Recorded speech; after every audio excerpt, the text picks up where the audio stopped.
Watching and connected, but it's never enough. Talking with our friends about our favorite things. TV shows and movies and some random swearing. Hey! Hey! Hey! This is the pretty, this is the little, this is the pretty little podcast. Hi. Hi. Hi, everybody. Welcome to the Pretty Little Podcast.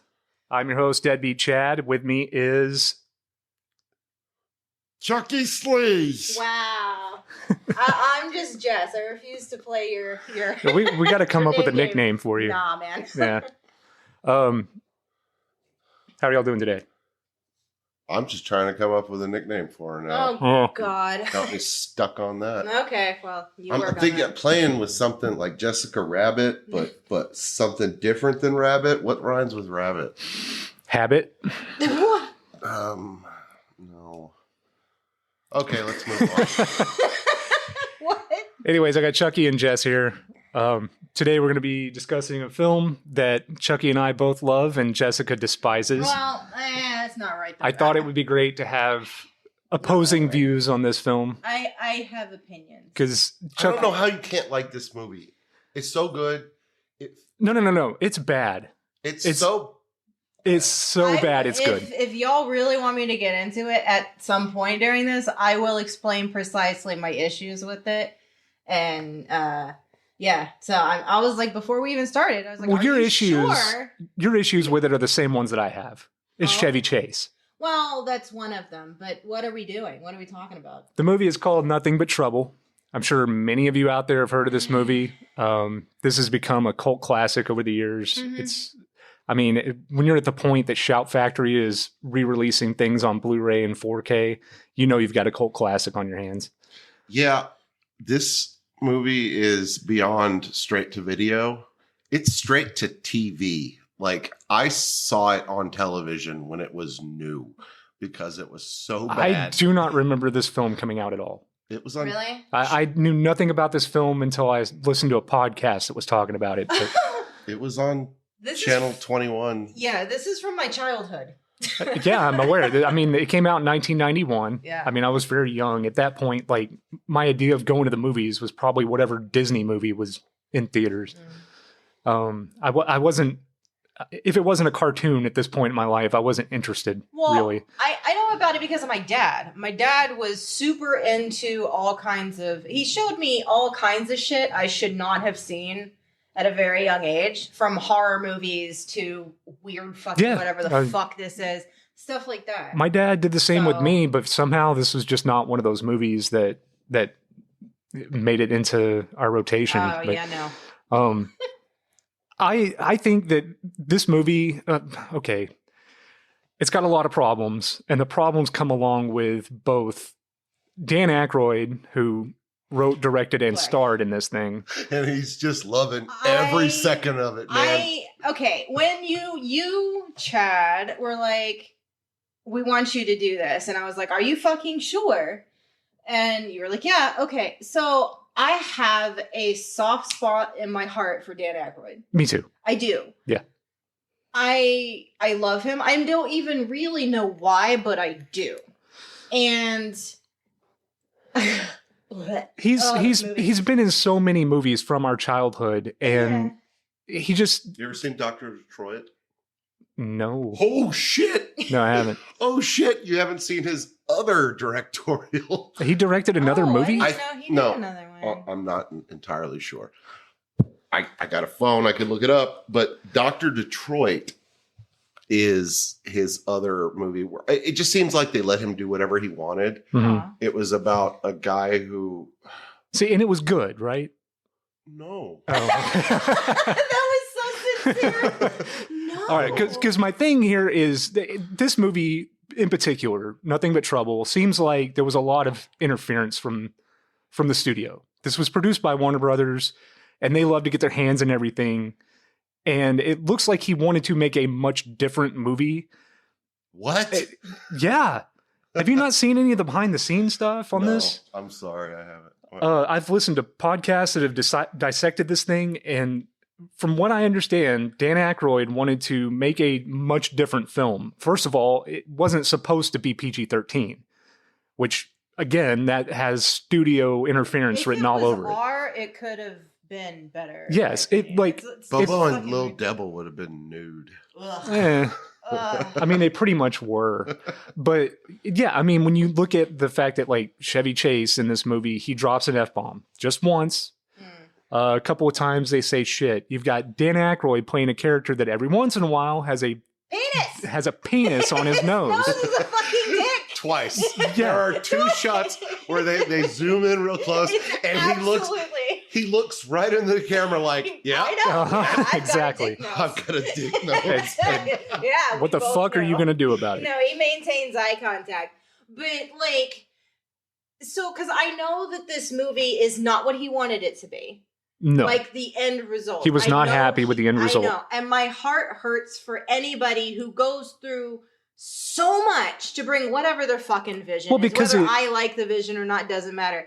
It's not what he likes. So do you feel the same way about Ghostbusters? Because Because that was originally extraordinarily different. I would have loved to see But his original vision for as wacky and out in the there case as of it is. I don't know. Ghostbusters, that worked out much better because we were able to go see that as kids. You know, we were able to watch that as children and grow up loving the movie. Had that movie been made for adults and been the movie they wanted to make, that would have died with our parents' generation. Back then, yeah, it would have played better now. It would have gone the way of any of those, well, I can't really say National Lampoon movies, but like in that era of movies, it would have disappeared with our parents, for sure. Maybe. sometimes that's a good thing though, Yeah. because You don't like Ghostbusters?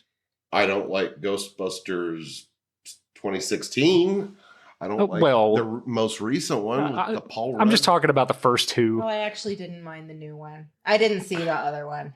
The all lady one. I didn't watch it. I don't You know, care. again, that's I don't another like one of going those to the things park that at all. fell victim to reboots Fist years. bump. Yeah. No, I have no desire to see that shit. No, thank you. When you're at the point where you're rebooting something 20 plus years later, it's not really ever going to work out. Blade Runner was like, that was an exception for me because my Twin expectations. Peaks. Yeah, Twin Peaks. The Return of Twin Peaks was very good as well, but like with Blade Runner especially, my expectations for that were so low because I loved the first one so much Mm. that I refused to let this one disappoint me, and I loved it. I like it just as much as the original. But anyways, we're getting off topic here. Who cares? Um, The topic is nothing but trouble, man. Let's just talk. All right. Chevy Chase Ugh. he hates doing this movie. yeah, I But like that. I- Because I do not like him. I don't understand why everybody hates Chevy Chase. I don't like haven't- him either. I haven't deep dived into what he there's did. some- or I don't anything. know. I don't give a shit about that. I don't care about who he is as a person. His face. His face. I fucking hate his face.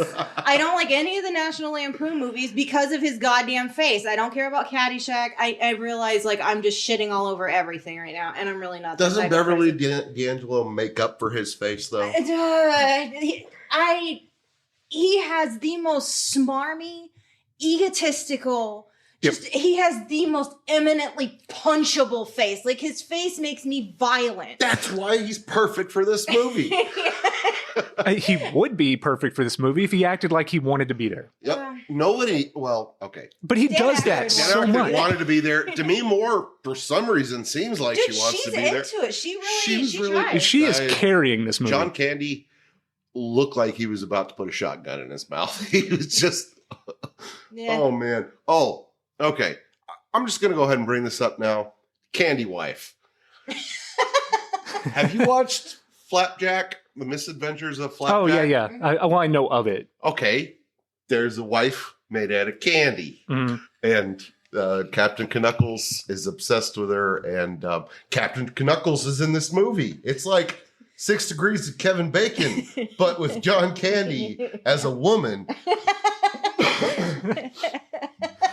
Okay, and on that same line, but what I was going to say earlier is like if they had made this an R-rated film, because this isn't for kids at all. There's no reason kids would find interest in this movie What? whatsoever. No. What are you talking about? This would bore the shit out of a child. This did not bore me as a child. This I absolutely loved- bored me as a child. I love this movie. It was like Texas Chainsaw Massacre meets The Goonies. Sure. Yes, but it would bore the shit out of a normal child. Well, okay, don't call me normal. Like a normal But- kid that's just into cartoons and doesn't give a shit about what your parents are watching. At the same time, like I had a lot of enforced movie nights as a kid, so this was like a thing where my dad would be like, "No, we're gonna sit down as a family and watch something that only I like," and so there's natural resentment built up. I'm Your fine. dad made you watch this movie? Yes.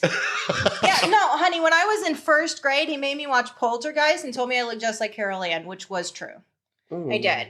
You looked a lot like her for sure. Yeah, no. But it wasn't anything that happened to her. It's the bodies in the pool that bothered me. I hated that shit.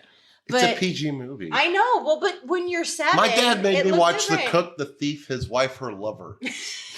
Have you ever seen that? How did you get Yeah. anything out of that as a kid?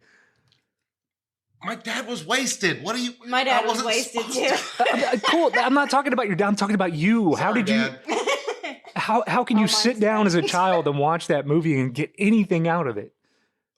There's nudity. I really didn't. Oh, there you go. I mean, It was Helen Mirren, but it was still nudity. But if they had just made this a rated R film, made it more for adults, went a little further with all the insanity, and maybe threw more cussing out there, made it a little more gory, because there's parts in this movie that should be way gorier than they are. Yeah, the bone The stripper. bone, Yeah. And they could have even thrown a Tales from the Crypt logo on this thing and it would have worked. This reads like a Tales from the Crypt episode. I can Yeah, see like that. one of the comedy ones. Yes, one in particular was the episode where Ed Bigley Jr. is in it and Tim Curry. And there's even a in that episode, there's even a gag where Tim Curry is playing his own daughter. She's attracted to Ed Bigley Jr. Oh. And he's trying to hook them up and get them married, just like in Nothing But Trouble Yeah. with John Candy's Candy character, wife. Mm-hmm. Delona. Yeah, If you say so. it's the same premise. Dude, I don't know. As a child, Chris all- is a weird name for a grown man. I just want to say that. Well, no matter who Chevy Chase is playing, he's always Chevy Chase. That's why I was like, it doesn't matter what his It is character's name impossible for him to lose himself in a character. You don't. You're always super aware. You're watching. Yeah, Chevy because Chase, they're you're not watching they're the character. constantly, there's someone off camera holding a bag of money ready to hand it to him as soon as he's done with his fucking. He doesn't want to be in these movies. Most of the movies I'm watching him in, he looks like he does not want to be there. And it takes me out of it. It's very off-putting. I don't really find him that funny. No. He has moments here and there, in this especially, but his brand of humor is just it's way too before my time. I don't know. Like I said, I think Fletch is amazing. I think he's funny as hell in Fletch. I would love to see him do something dramatic I would have loved and to put his see him all in it. come but- back as Fletch, but no one will let him do it because But- he's got such a bad reputation now. And John Hamm, I feel the same way about John Hamm as you feel about Chevy Chase. I don't have an opinion on John Hamm. He's fine. He's nothing to me. He's there in movies. He's not the really reason good I at being watch a an movie. asshole. Well, Eh. But with Chevy Chase, I know too much about him behind the scenes. Like other actors and directors and crew have said, pretty much everyone who's ever met him. yeah, is that he's like, just a "Fuck this fucking guy." asshole to deal with. So- And he's got which, if he gave, in my opinion, if he was that talented of an actor, I mean, honestly, I can. Yeah, he's forgive not some of it. I Marlon don't really Brando. care. Well, I don't care and about Marlon Brando had the same that. Well, okay, like Christian Bale. issues behind the Okay, scenes. because like he had that meltdown and all of that shit, right? And- Terminator, I listened to that But recently. yeah, no, I've listened to it, several times. But he's good enough that I don't really fucking care. Like Yeah, because he puts his all in the role. Every role that he plays, he wants to be there, and he even though we need to talk transforms about his American Psycho body. at some point, because that He movie, peaked in American Psycho. Everything he did after that, I don't like Batman. I don't care about Batman. I like the Prestige a lot. I think Yeah, that's Prestige really is good. great. I probably need to rewatch He's it. Howl and Hell's The Moving Mechanic was Castle, 'cause awesome. I'm gonna bring anime into this some fucking how. But yeah, and again, he loses himself in the role. The He- Machinist. Oh, okay, yeah, Machinist, great. Yeah. Isn't that what I just said? I don't know. I don't listen to you. No, Maybe I said the mechanic. Oh, I don't know. I Yeah. Maybe- literally okay, it's the was machinist. talking to Chucky. So, I don't know what you said. Anyways, so how do we start with this movie? Do we We've need to already just give the started. premise of it? What are you talking or- about? Well, You're like, not going to do it again, are you? yes. Yeah, we're going to go Brilliant. step by step, scene by scene. Damn it. scene. So the setup to this film is Chevy Chase is just a douchebag banker, right? Why is he He a lives- douchebag? He seems fine.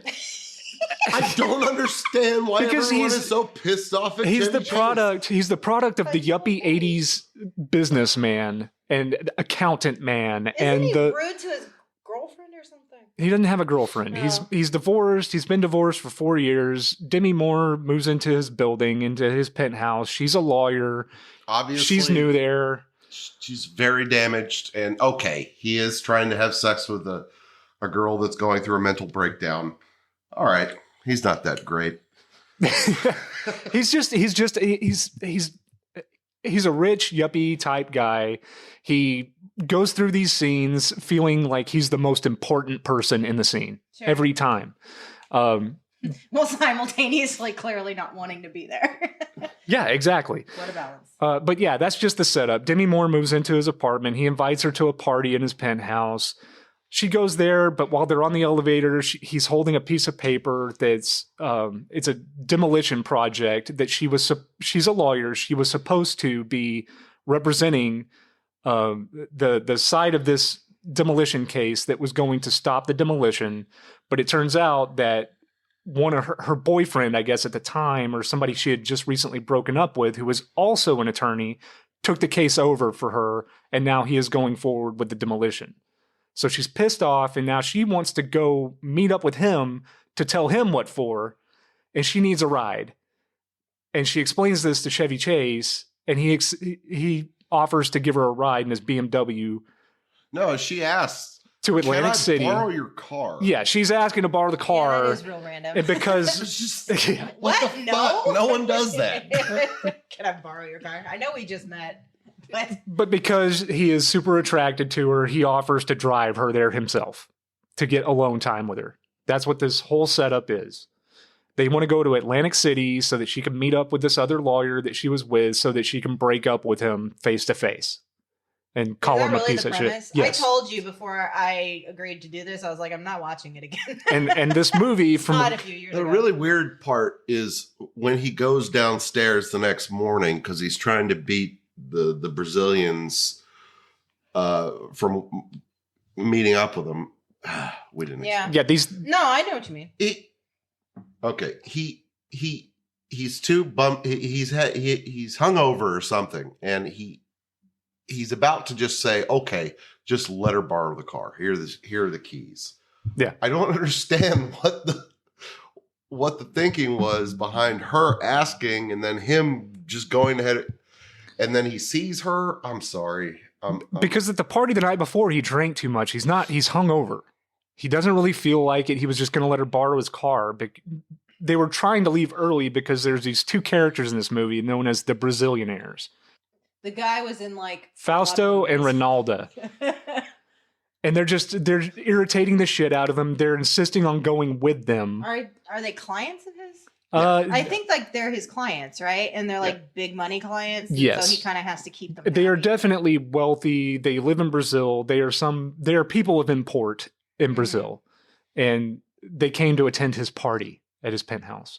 And now they are insisting on going with them on this road trip to Atlantic City because they love car rides. They are a weird. They are, because if It they seems hadn't, like they're a couple. yes, Yeah, I know. they're brother and sister, Yeah. Oh, but they are. they act like they're horny for each other through this whole movie. Constantly. They're constantly rubbing on each other. They're hugging. They're like Angelina Jolie and her brother. Oh, yeah. But again, it could just be because they're Brazilian. Maybe it's culturally, it's a culture shock thing. We're just not used to seeing it in America. But anyway, so they I don't want know. I kind of don't buy that. But Chevy whatever. Chase tells Demi Moore they can leave super early in the morning because they won't even be awake. These people don't even get up before noon. So if we leave before then, we'll be fine. We can just go without them. And he goes down to his car and tries to, he's hungover, and he gives the keys to his driver and says, she'll be down in a minute. Just give her the keys, tell her I'm feeling sick and not willing to do this. And when she steps out of the elevator, he gets all horny for her again. So now he wants to go and tells him to give the keys back. Yeah, she's wearing that stupid dress that she's wearing. Yeah, it's like a entire movie. one-piece like tank top with shorts attached to it. There's probably a name for it. I don't know, but it looks like ridiculous. A romper of some sort. Is it a romper? Well, that's usually like a one. Don't make me get in the girl fashion. This is not the podcast. Well, you're the girl voice here. We need this. Well, I don't own a fucking romper. I wear like anime t-shirts and sweatshirts. Yeah, I'm the one that has the romper. Is that what that is? Anyway, so that's the setup. They're trying to leave before the Brazilianaires find out they're gone. And of course, they're down there with their bags packed, ready to go because they have to be part of this movie. I think they're trying to be the comic relief. There's too much comic relief in this movie, first of all.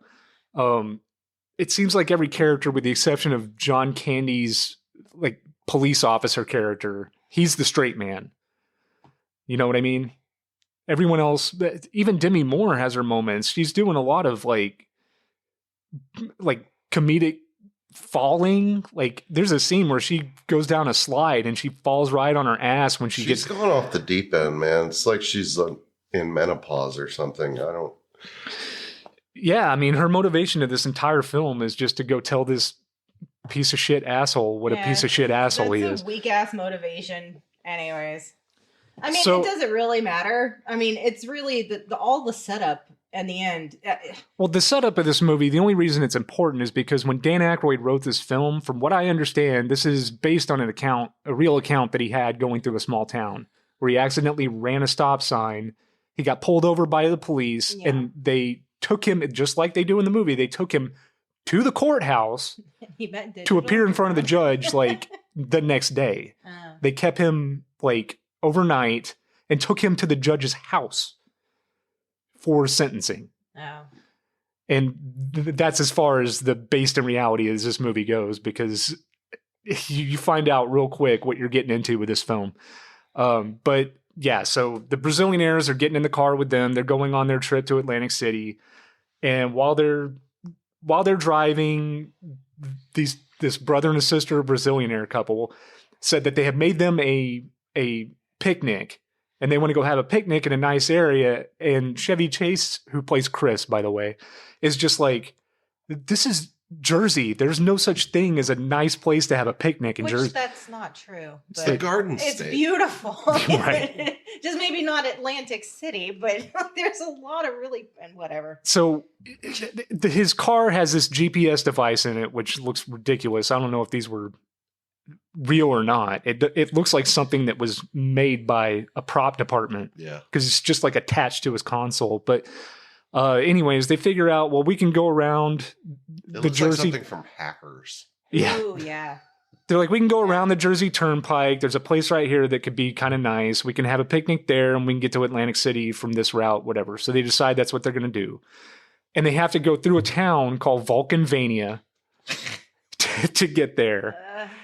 And as they're driving through Vulcanvania, you get all the rednecks sitting around on their porches with their mouths hanging open, looking at the BMW drive by with these city folk in it that they don't understand. And they wind up like running a stop sign.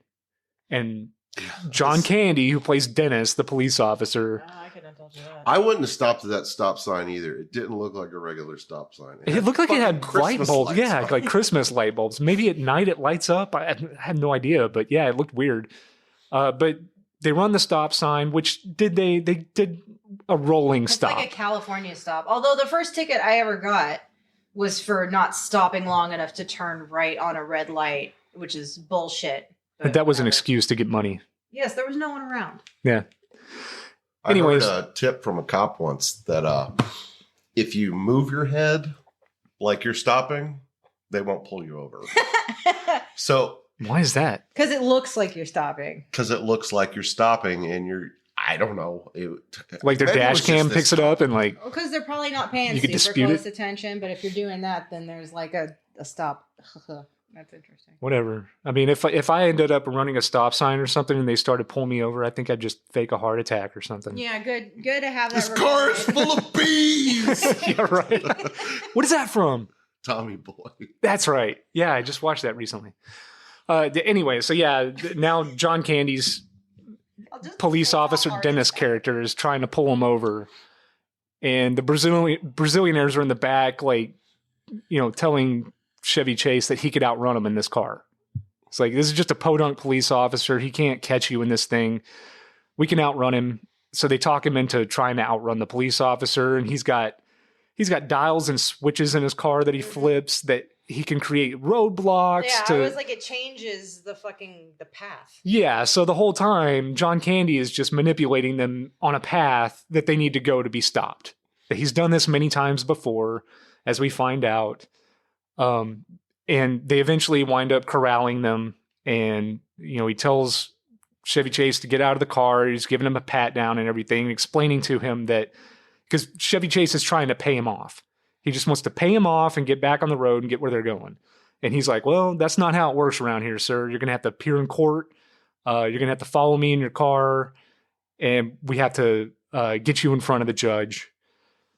And so they follow, they do like a motorcade up to the courthouse, which is, it's in a junkyard. Yeah.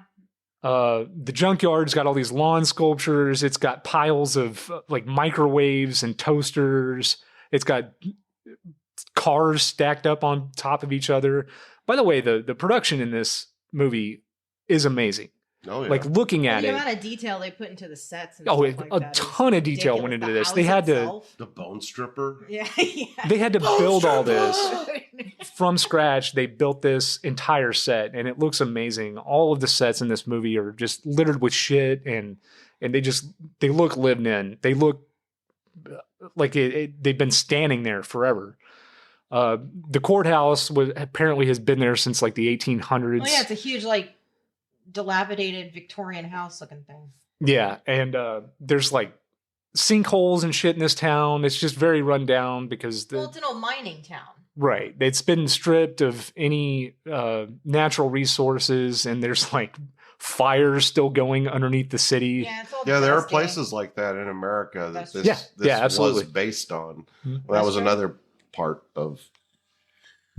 Yeah. So they drive him up to the courthouse, and this is the moment in the movie where you figure out what you're getting into, because up until this point, kinda.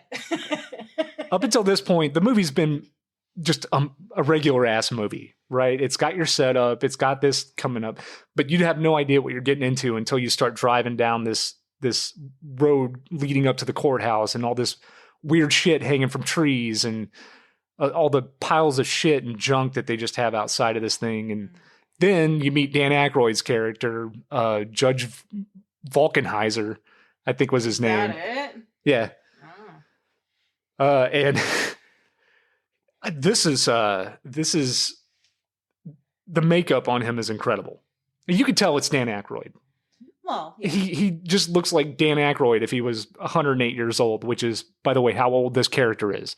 He's supposed to be 108 years old. He's been the judge of this town since the days of his his grandfather or something.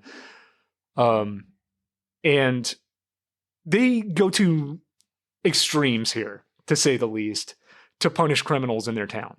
It doesn't matter what they're doing. They could run a stop sign. It could be speeding. It could be just a minor infraction. And if the judge just simply doesn't like you, he's going to give you the worst kind of punishment that he can. He's going to hand down like hard justice if he does not like you. And Chevy Chase's character happens to be a banker.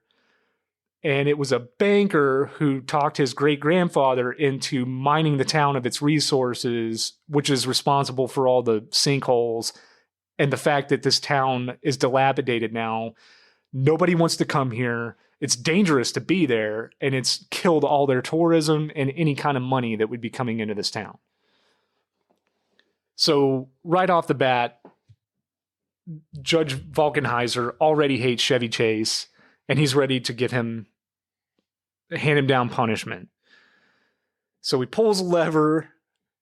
They fall through a trap door into a pile of dog toys. Yeah. I think. Yeah, it just little rubber dog toys break their fall. It's like a swimming pool full of these things. And now that's their cell for the night. That's where they're spending the night until they can go to arraignment the next day. They get invited to dinner. Ugh. That's the only part my child brain remembers is that fucking dinner, and specifically him eating that goddamn sausage. I use that. Holy shit! I use that picture of him eating the sausage as my Slack avatar. Nice. It made such an impression on little me. It was disgusting. His hands are all shaking. It's just like at the end. This is how I like my dogs. Oh, I recommend you have them the same way. I loved the train. Yeah, like that's amazing. We gotta discuss this scene because this is one of my favorite scenes in the movie, even though it is absolutely disgusting to me personally. I mean, it's impactful to me. Those dogs look tasty. I will say that. Well, the hot dogs here, I skipped ahead a bit. Because there's a. Oh, it was nice and gray. It's made of people. The bone stripper strips the meat off of people. Is that true? Yeah, because I skipped a scene where. What's his name? Baldwin? Is it Adam Baldwin? He's got a group of his Jersey friends who get pulled over for drunk driving. Yeah. And they come in while Chris and Diane and the two Brazilianaires are locked up downstairs. Okay, but how do you know that it's them? Does he say it? He puts them through the bone stripper. Okay, well, that doesn't mean they become the and it's gray meat. I assumed that. I just thought they were boiled and they didn't they're in natural. No, because there's bones of people all over the place in this house. And they've clearly all been through Mr. Bone Stripper. Mr. Bone Stripper. I just assumed that the meat they were eating, the sausages were made out of the people that they stripped the skin off. I don't know. Because it doesn't look right. It's all gray. It looks disgusting. Nothing about this movie is right, and everything in the house is gray and gross. It's just boiled hot dogs, man. Yeah. That's what happens to them. But like the casing is all fucking like loose on it, and it just looks greasy and slimy. He calls them something too. Old style, like old world style. Yeah. And yeah, like homemade. Well, like maybe it was made out of meat that you got off of a bone stripper. Sausage at home. I haven't used people. So yeah, the Mr. Bone Stripper scene. Anyways, this group comes in for drunk driving. They've got cocaine, all kinds of drugs and pills on them. They're drunk as hell, so they're sentenced to death by the judge. He pulls a lever, and a conveyor belt shoots him out of a door onto a roller coaster car. Yes. And they go around this roller coaster until it spits him out onto another conveyor belt that goes through what's known as Mr. Bone Stripper, which is just a fucking hellish looking, like furnace type thing that grinds you up. It strips your bones off you and it spits them out on the other side of this thing. Ding, ding, ding, ding, ding. Yeah. And it has its own theme song. Yeah. Which... And this scene's incredible too. Like to make all this shit and make it look like it fits this place very well. You know, everything here is controlled by levers and switches and buttons that he can push or pull.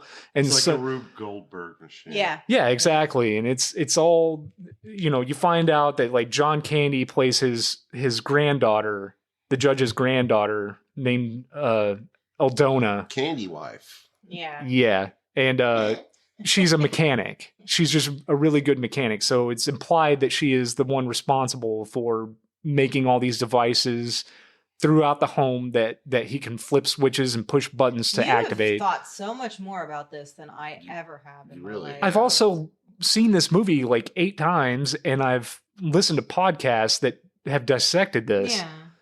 And talked about it. I'm still trying to decide if I think the sausages are made with people. Well, there's also a line later on because, you know, as soon as Aldona sees Chevy Chase, she's immediately enamored with him and in love with him and wants to marry him. And now the judge is trying to get them two married off. And there's a throwaway line later on where like he's asking Chevy Chase to marry his granddaughter. And he's like, you'll never have car trouble. So yeah, she's a mechanic. She's in many scenes of this movie, she's using flamethrowers and like torches and shit to fix shit around the house. John Candy looks so bored when he's playing the cop, but he looks really in his element as Candy White. Oh yeah, he's loving it. He loves it, man. Yeah. It's like two different people. You can't do that role and not put your all in it, though. You know what I mean? As Dennis, he's supposed to be bored. He's just a cop, and he doesn't really want to be there. It's just all he knows. Yeah. Which we find out later on. You know, he really wants to leave this place, and the Brazilianaires take him up on. Oh yeah. They offer him like the Brazilianaires during the dinner scene. Okay, back to the dinner scene because we have to talk about this because this is one of my favorite scenes in the movie. First of all, they're having hot dogs, which I believe to be made out of the meat of previous people who've been stripped by Mr. Bone Stripper. I'm not saying you're wrong, like at all. That's totally plausible. It seems valid enough. To me. I think if we go back and listen to it, he probably called the hot dogs the name of the Baldwin, his last name or something. Yeah, it's possible. But there was a Baldwin in this movie. Yeah, was it Adam or Billy? It was one of the lesser known ones.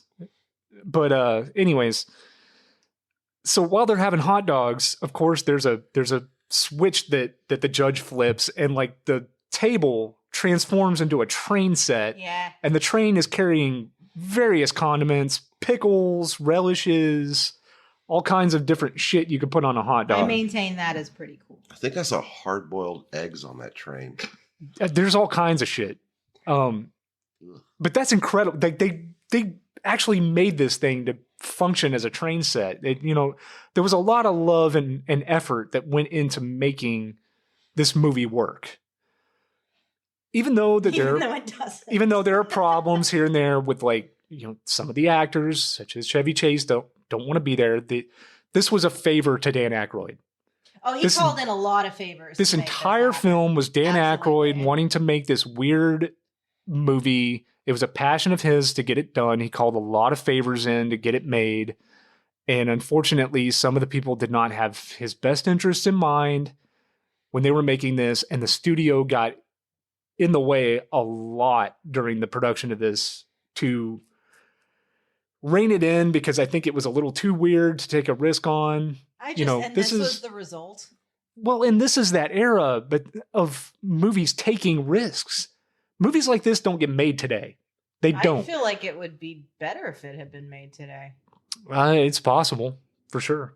But I don't know. Movies made between 1985. Chase, you want anybody else but Oh him. no, I mean no. I don't care about him one way or the other. I don't like him. I want to punch him, but no, I just mean like graphics wise and like or letting people. I don't know because Dan Aykroyd doesn't have the pull he used to either. I still like Dan Aykroyd. I don't know that I'd watch something new that he's in, but I would. I would. I like him. But anyways, the films that were made between 1985 and like 1995, that was like the era of them taking weird risks on films like this, especially if they had like some kind of horror comedy element to them. So your Beetlejuice, your Nothing But Troubles. You had Death Becomes Her was another one. I love Death Becomes Her. Tales from the Crypt during this era was like really, really fucking popular. And like I said, if you the big Tales from the Crypt movies didn't even come out until the end of the 90s. No, but if you had made Nothing But Trouble into an episode of Tales from the Crypt, I think it would have worked better. Honestly, I don't think this should have been a feature film. I think this could have been an episode of Tales from the Crypt. That being said, I love the shit out of this movie, and I love it because it's so bad. But yeah, this dinner scene, fucking Judge Falkenheiser. He's got this hot dog and he's put all kinds of like mayonnaise and ketchup and relish and mustard. And he's just loaded this thing up and he's trying to cram it in his mouth. And like, it's like watching old people fuck. Well, no, it is very much an old man's penis. Yeah, it's of a hot dog with his penis nose. That's when he looks at Chevy Chase and he gives him the eye. Exactly. He knows what he looks right into the camera. Wow, that's a dick. It is a flaccid penis hanging off the end of this bun. I'm just like, oh my God. And yeah. Yeah, like I said, they wanted this movie to be. But again, like I told you, man, I was not ever going to be the target demographic for this movie. I get why people love it. I'm just not one of those people. I am absolutely the target market for this. It just happened to be much later in life than when it was released. Yeah, that's crazy to me that you didn't know about this because it was just like a part of my No, childhood. I had no clue. But yeah, anyways, while he's cramming this fucking hot dog in his mouth, it's the most disgusting thing you can It's imagine. so gross, man. Ah! It just makes me hungry.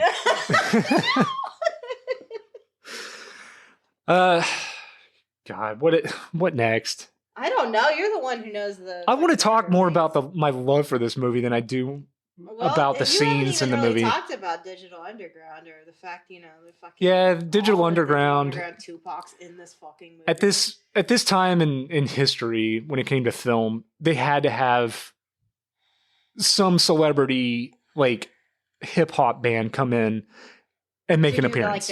Why did all hip hop songs sound like Walk This Way back then? Because they used the same fucking beat. Run DMC did a thing with Aerosmith. I know they did. Yeah. But then the same song, the song from the movie, it's the same fucking beat that. Yeah. All hip hop songs back because they had to be basic beat. And they had to be tame. You know what I mean? They had to be kid friendly, I guess. Yes.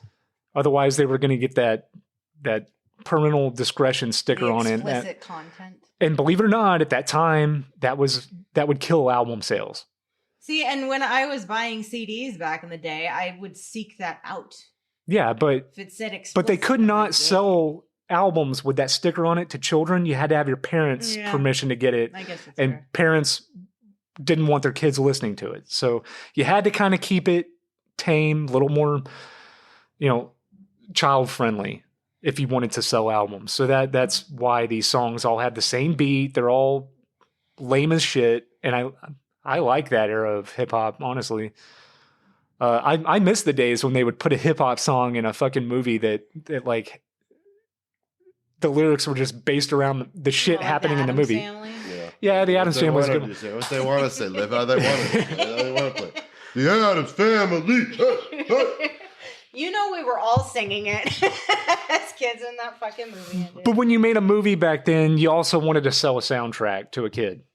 I mean, that's just how it went. So they got Digital Underground to be in this film as a group of traveling musicians that got a speeding ticket, and they're there to perform for the judge, and they perform one of their songs for him, and you got, And Dan Aykroyd's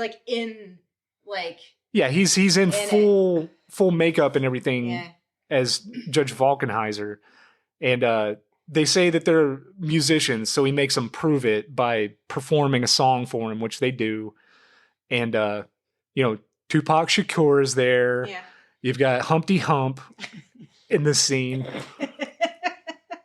And while they're performing, Judge Falkenheiser is playing the piano, and it's just this. It's so surreal. It's just a cringy moment that it's only there to pad the movie with an extra 5 minutes of content. They needed to get asses in the seats to see this film. They needed younger audiences to go see it, so they just got whatever fucking trendy hip hop artist there was, and they put them in this film.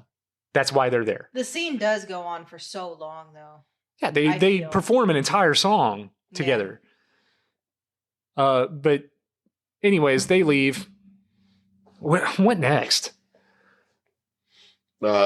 Chevy and Demi almost bang, and she finally says... Yeah, they give them a room for the night. It was just a passing thing, like when she throws herself on the bed. Oh, you're nothing but trouble. Yeah. Oh, they're in a room for the night together, and they kiss and make out, whatever. And she's upset because of the guy she's going to break up with is taking her case or whatever, so she just kind of throws herself on Chevy Chase. And she decides not to. Jumps into bed, and Chevy gets all rapey on her. Just starts hugging her while she sleeps. Nice. Yeah. And then the bed starts flipping around, Yeah. I guess to wake him up so they can go down for arraignment. The judge like looking in through the walls or something? No, John Candy's. Oh, it's John Candy. It's his Eldana. Oh, okay. It's the Candy female wife. character. She's looking through the eyes on one of the portraits of her. And then when he starts cuddling up with her, that's what it is. She flips a switch to like break it up because she's jealous that they're making out.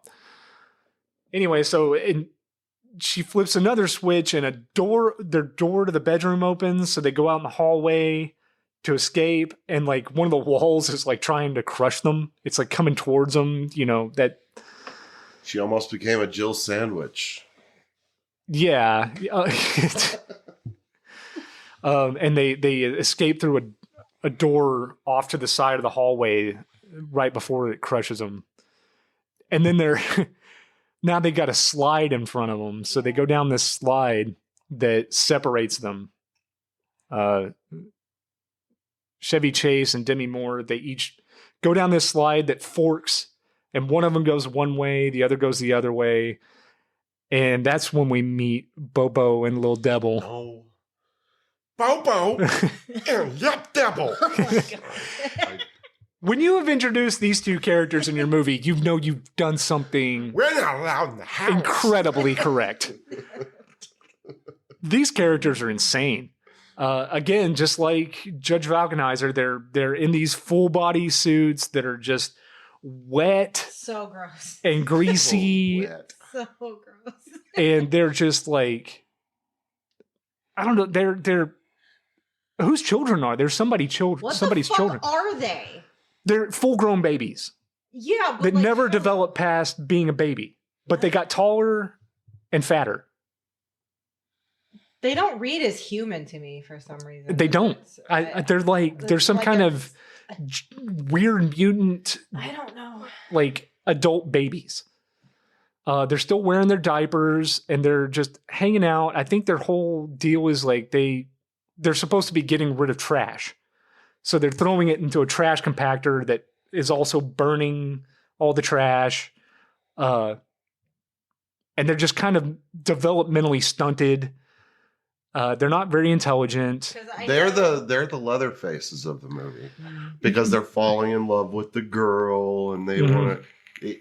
This movie is so Texas Chainsaw Massacre 2. Yeah, there's a lot of similarities for sure. But Demi Moore, after she falls down this slide, she goes exploring and she finds Bobo and Lil Devil, who Bobo is played by Dan Aykroyd. Yeah. But during this encounter, she's just like trying not to piss them off. She's trying not to set them off. Like, first of all, they're immediately enamored with her. And she's afraid that they're going to try to have their way with her. So she's trying to keep them entertained by playing cards with them and just... I want Diane. Yeah, exactly. I'm sorry. I just realized that voice that I do at work, the comic book is just Bobo or Little Devil. It pisses off one of our coworkers so bad. She says that my throat sounds like it's full of cum when I do that. Oh. Yeah. Well, yeah. Is it not? Did you tell her it was? Like, to be fair. But yeah, she's trying to play games with them and whatever and keep them happy so that they don't like sexually assault her. And then Chevy Chase's character winds up, his slide takes him into a hallway behind the judge's bedroom. The walls are just full of bones. Bones and holes. Yeah, they're just falling through the wall. And he's after he gets off his slide, he looks through a hole in the wall into the judge's bedroom while he's getting ready for bed. And he's just like taking his hair off. So he's bald, and then he pulls his nose off. So, okay. God, I forgot about that. Your assumption with the cannibalism and the hot dogs, Ooh. I had it with the dick nose. I think that was an actual child's, supposed to be a child's penis. Is that, or like the end of the ball? But how does it switch back and forth so quickly? I can understand that if he was like taking it off and putting another one on. You mean the way the nose looks? Yeah. I think it's just at a distance. So you think it's two always different the dick noses? nose? Yeah, I think it's No, both. I just think it's in his imagination when he looks, because the only person that sees it is Chevy Chase. You don't know that. I don't know. The eye contact. Yeah, that whole situation is very strange because it's like he could just turn his dick into a nose at any given moment and then back to a regular nose and then give you the little cheeky wink like, yep, that was a fucking dick you just saw.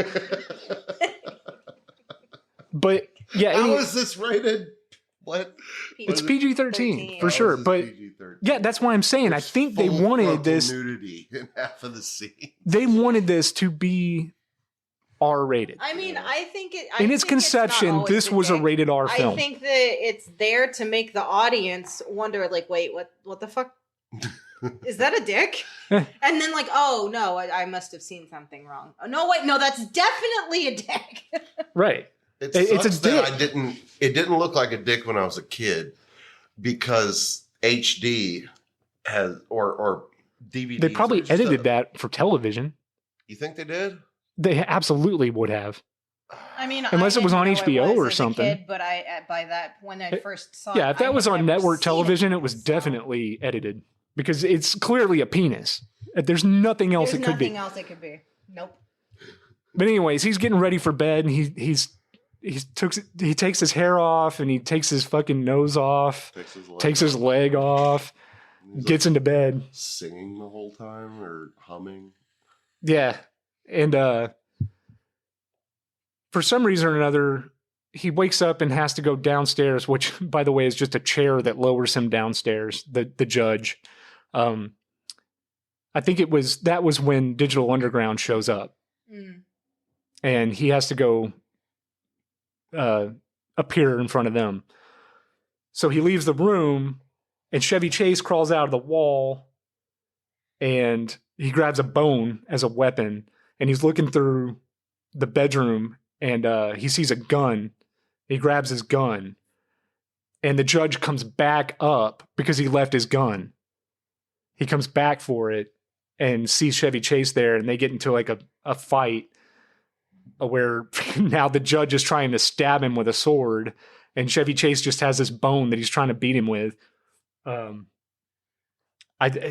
What happens after that? I don't know. I know at some point there's a room that is full of driver's licenses. Yeah, we or missed something. that. That was before the slide. That's what I thought. Was it? Yeah, there's full of driver's licenses everywhere, like covering the walls. Yeah, of like people have Of all gone the people that missing, have gone missing. and like celebrities too. yeah. But anyways, I'm drawing a blank. What happens next? I don't know. I haven't seen this movie. Tie the knot. Tie the knot. Ding, ding, ding, ding. I've had that shit stuck in my head for days.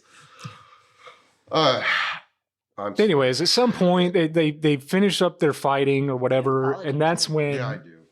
that's when Chevy Chase and Judge Vulcanizer they have a discussion in the hallway about marrying his great granddaughter, which is John Candy's character, and he's telling him that she'd make a good wife and you'll never have car trouble again and all this. And so he tells him that like, if you marry her, then you can go free and you'll inherit some kind of fortune that they have saved up or whatever. So he agrees to marry her for whatever reason. Well, I feel like there was some, like, the judge was trying, and I could be totally misremembering, but, like, didn't he say there was some rule or law or something, like, she chose you, therefore you have to do this? Yeah, well, the way that he says it is that you've got her taint on you. Ugh. You've got her taint on you. Now you have to marry her. Awesome. I am perpetually a 12-year-old boy in my head. I think he's under the impression that they had sex at some point. Why would he think that?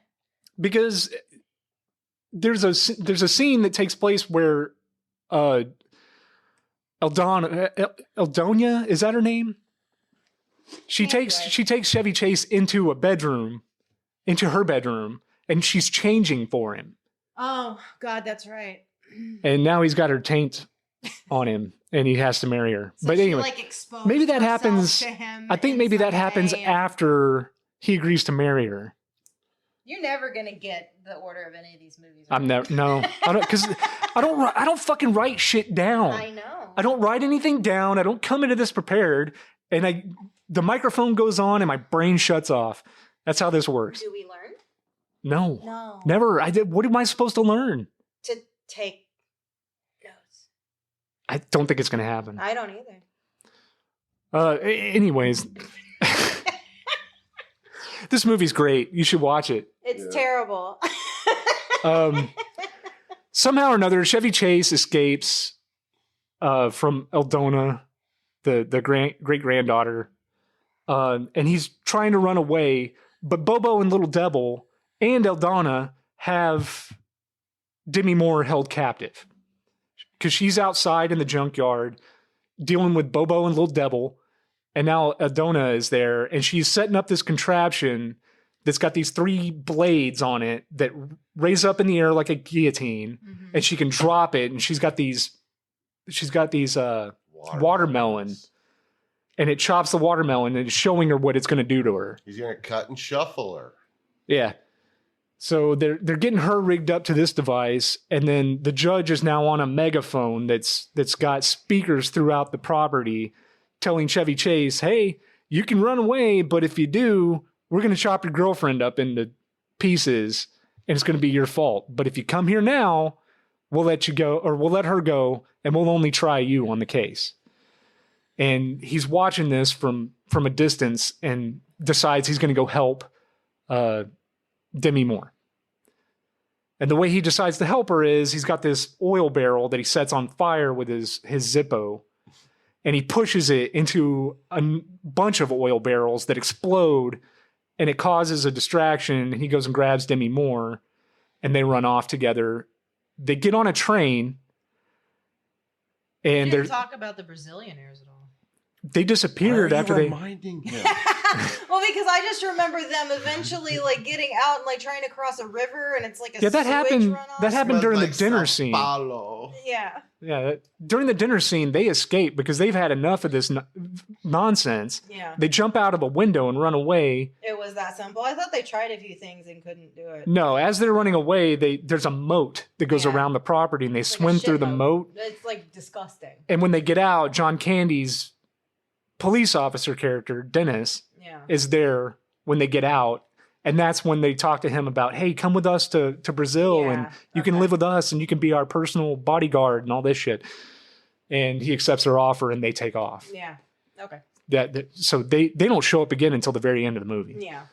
But- Okay, so they get on a train. Yeah, at this point, Demi Moore and Chevy Chase, they run away from the property. They get on a train. And the next scene is them in a police station trying to explain the insanity that they just went through to a bunch of detectives. And they've got a whiteboard, and they're drawing, like, they've got a schematic of a map of the property and where they were being held and all this shit. And they're like, okay, well, you got to take us here because we got to see this to believe it. So they get into the new police detectives' cars. They drive out there with the entire police force. They drive up to the property. Yeah, they got army, they got SWAT. all Yeah, there's a kinds of tank, I crap. think, that they got with them. And they drive up to this property, knock on the door, and, Judge Vulcanizer answers the door with his granddaughter.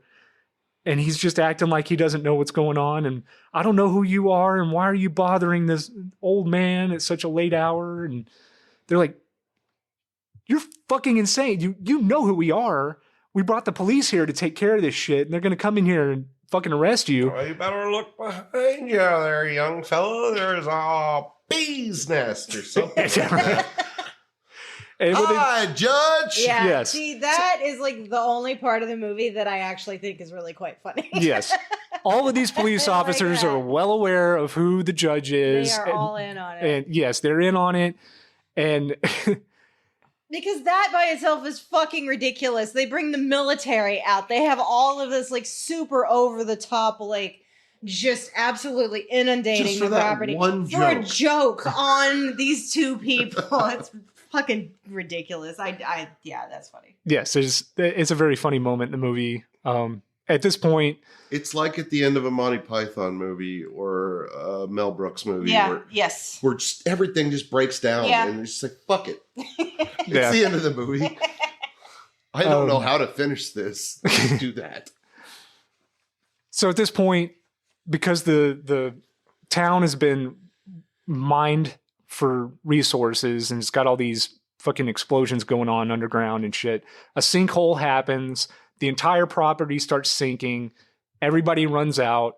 During that commotion, Demi Moore and Chevy Chase find Chevy Chase's car, which has been stripped by Aldona for parts, but it's just wheels and an engine with a steering wheel on it at this point.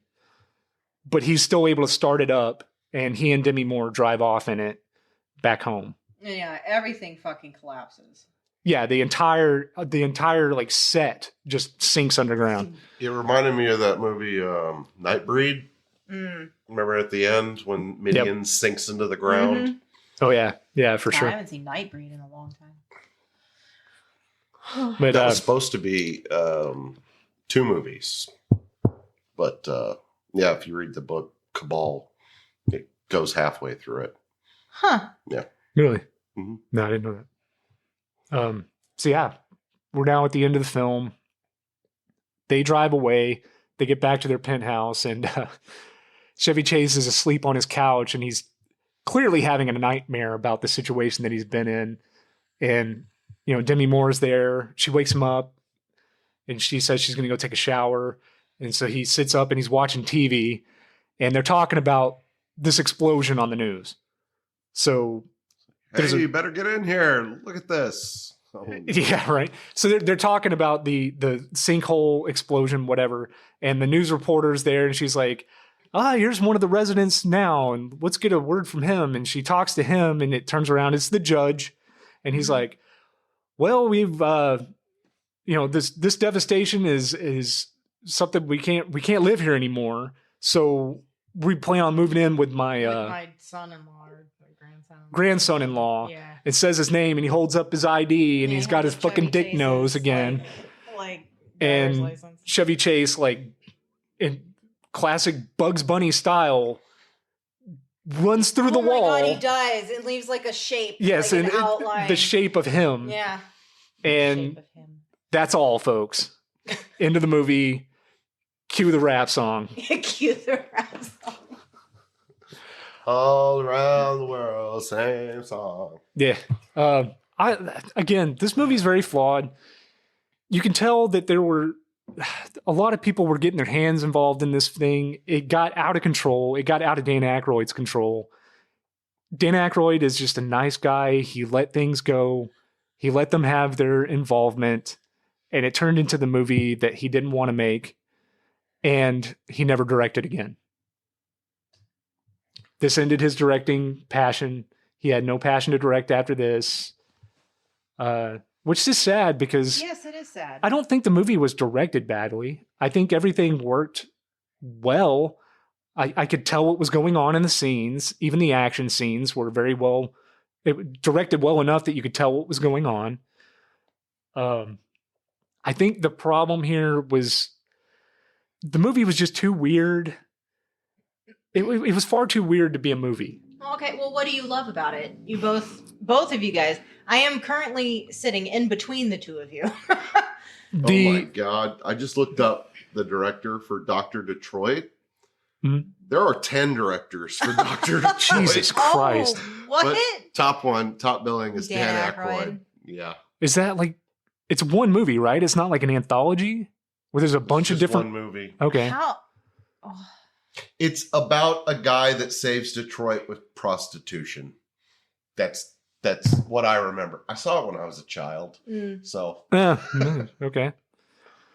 What is it that you guys love about this movie so much? Like, specific, is it the vibe? Is it a specific scene? Is it the penis nose? Like, it's the house. It's the the sets are awesome. The costumes are awesome. It's like Pee-wee's house, but creepy. Yeah, it's a lot of passion and work went into making this a living, breathing place. Like it looks lived in. It looks real. It just has that nice feel to it. I think that, to be honest with you, I don't really know what it is because it's a comedy, but it's not really all that funny. Like, No. it's kind of got a horror element to it, but it's not really that scary. It's not really too much anything. Like, it didn't go far enough for me, but I still love it. And, it holds a place in my heart as that's why I was asking. just one of those, like, I know this is a very divisive movie. People either love it or don't like it at all. So yeah. Well, the box office on this, they put $40 million into this film. It kind of shows in the costumes and the sets, and Chevy Chase was a big part of that. yeah. Demi Moore was a big part of that. John Candy was a big part of that. These are big name actors. They were huge at the time this was released. I'm sure that's where a lot of the budget went. But this movie only made $8 million. It clearly was not, the audience wasn't ready for it. Well, I think that, because I can't speak for certain, but I would imagine the marketing, how do you market this? I feel like chances are pretty good that Warner Brothers most likely marketed it as a Chevy Chase comedy. Well, like most something movies like like that, this, when that is not what this is. the director needs to be involved in the marketing for these things. No, but that was not in the order case for right it to be now. marketed correctly. Warner Brothers, they did what they thought was correct. They did try to market this. I mean, if you look at the trailer for this thing, I don't know. If it's I've ever clear seen that a they were trailer. trying to I was market it curious as if the that movie it could be is. why. But they tried to market it as this zany cornball, like, road trip movie, and that's not what it is. It's zany and it's creepy in its own way, I guess, but, like, this movie is not, like I said, it should be an episode of Tales from the Crypt, not a movie. This doesn't work as a film. Like, back then, it does not work as a film for an audience. These are my parents we're talking about that would have went and saw this movie. People who watched Matlock at the time. People that were watching... Your parents and my parents watched very different things. Yeah. People that were watching Wheel of Fortune while they ate dinner at this point in history were the target market for this movie, and it was never going to work. I don't know. Because I definitely do feel like it's also, like I said, the timing of it, because it definitely does have a cult following now. There's Yeah, a lot as of it people should. who absolutely adore the shit out of this movie. Yeah, it's weird enough now that, like, we've all been traumatized as kids by the shit that our parents were showing us, to where movies like this now are interesting to us. I enjoy those risky horror comedy movies that were coming out. Most of the movies that I love came out between 85 and 95. They were just taking more risks. Freaked was another movie that is similar to this, where it's just like all practical effects. A lot of work and passion went into it, but somewhere along the line, too many people got too many opinions working with this thing, and studio involvement ruined it for an audience. Another movie I'll bring up that this reminds me of is People Under the Stairs. I love that Yeah. movie. Yeah. I love People Under the the hell out of that. I was thinking of that earlier because Alright. there's a point when they're like in the walls and you can see like the backside of the walls and everything. Yeah. Yeah. No, I love People Under the Stairs. Yeah. It's great. Poor Roach. This movie has a lot of elements of a lot of different things that were coming out at the time. Yeah. I didn't mean to be. But it's just fun I got to excited. look at. Like, these sets are incredible. The costumes are incredible. It's disgusting as hell to look at. Everything is gross and like full of just like bones, and everything's wet and slimy. Everything's wet or on fire. On fire, yeah. The place had to smell. Jesus Christ. Like so bad. I don't want to think. Yuck. Yeah, Everything's like musty and broken or on fire. I imagined it just smelled like an old church. You know, Ooh. that weird mothball Yeah, smell. yeah.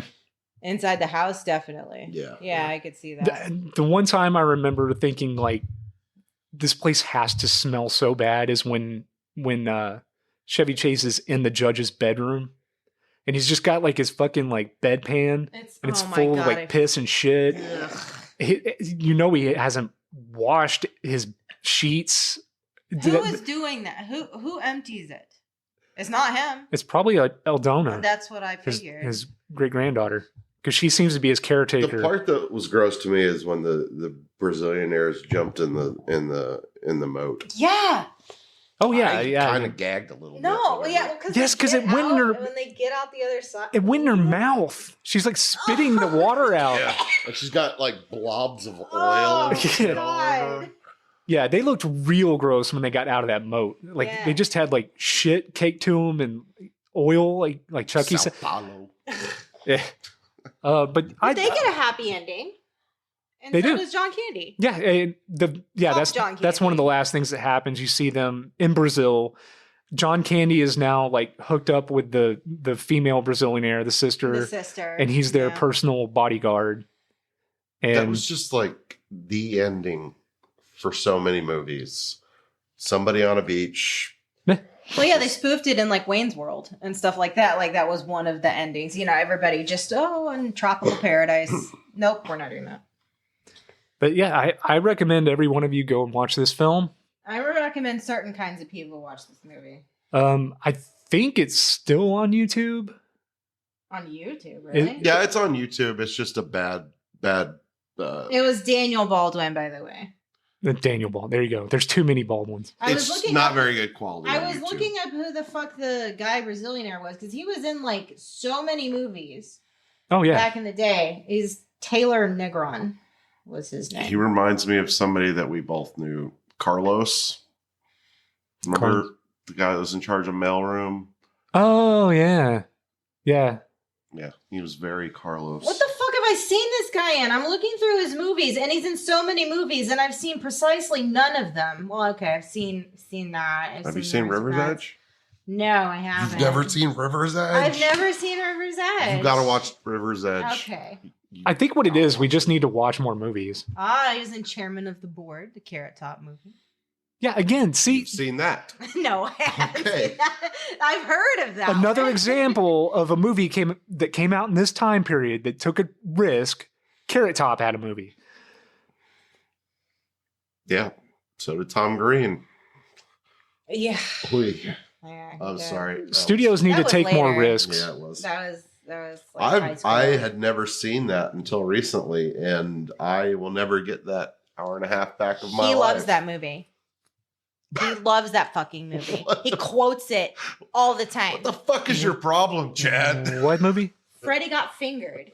Oh, I don't love it. Oh, I think you quote the fucking daddy would you I- like some sausage Oh, no. all the I love quoting All the it time. because of the I hate it. I love quoting it because of the reaction I get out of you. But no, I definitely feel he made me watch that once, and I was like, first of all, Rip Torn, what the fuck are you doing? Yeah. And second of all, I'll Well, never Rip get that Torn back. has not necessarily been in the best movies. Well, I know he's dead now. Yeah. Anyways, I highly was doing recommend what I watching can the to bring it movie. down right at the very end. If you can't stand watching the version that's on YouTube, you can see it on Amazon. You know, pay the $1.99. And again, you just explained the whole movie, so they don't have to. So Oh, I didn't explain all I of it. kind of feel like they did. Yeah, you need to see this Dick Nose. Like, if you Yeah. are at all intrigued, at least go watch the fucking dinner scene and like don't be eating anything. Yeah, don't have eaten. Don't be about to eat. I've Just- got that movie poster on my desk at work. Oh my god. The close up of the dick nose. So I've got a penis on my desk at work. Nice. Aw, Uh, that says something, doesn't hi, it? Chandler. What's up, buddy? uh, Anyways, what do you guys think? I know what Jessica thinks. She's not going to recommend you watch this. No, I would, because certain people love this movie. Like, if you've listened to this and you're like, okay, I have got to see, and if you're listening to this and have never seen it, and you're like, wow, this sounds fucking insane, sure, you might like it, man. It's just not for me. But again, it was never going to be for me. Yeah. I mean, if you like that weird, off the walls, spooky humor type movies, you know, in the same vein of, you know, like. And if you don't, why are you listening to us? That's right. Because he asked me to be here.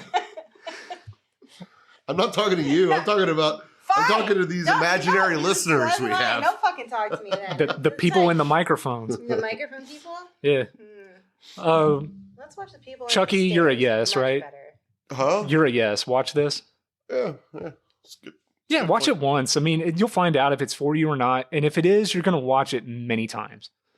Like I said, I've seen this movie like 8 times now. If you like Texas Chainsaw Massacre 2, if you like The Goonies, if you like People Under the Stairs, If you like you'll things find like, something in this movie that you enjoy. yeah, Freaked, Drop Dead Fred, all those weird movies that came out around this time, it fits right in there. And yeah, highly recommend it. Anyways. All right, where can people find you, Jess? Oh, me? I'm Jess Moon. I am at JHL Moon on Twitter and Instagram. I do have a publishing house because I don't know, sleep is for the weak. Is Shadow Spark Publishing. You can find us on Twitter and Instagram at Shadow Spark Pub, shadowsparkpub.com. I do have a podcast as well, the Shadow Spark Podcast. That's Shadow Spark Pod on Twitter. And then on YouTube, because we do full audio video episodes of all of our podcasts. So that's youtube.com/at Shadow Spark Publishing. Right on. And Chucky, where can people find you? Nowhere. Right here. No. You're right. I'm looking at you. I see you. I perceive you. I don't social media. No, that's fine. I don't really either. I mean, I'm on there, but Where can people find you, Chad? they can find me in the darkest part of their psyche. Oh, yeah? Sure. Did that sound good? No. It I sounds know good. you too well. I don't know, man. I'm on social media. I'm out there. Yeah, he's I'm on on Twitter and Instagram. I'm on Instagram. Twitter. Find I'm me, on Facebook. You'll find him. Yeah. And if you find me, say hello. I'll say hello, and we could just end it there. we don't need to go any It will further go than no that. further. Yeah, just what's up? What's up? Good. Good. I don't know. I don't social media well. Some of and- my Shadow Spark people are going to be brokenhearted. Yeah, but Down the hall out. if you're somebody I know in real life and I friend you, then I'll interact with you. But if you're a fan and like I'm just just shouting me out, I'll shout you out and we can call it a day. Like I'm just giving you hell. I know. All right, we'll call that an episode. Thanks for listening, everybody. Have a wonderful day. Bye. Bye. Bye-bye.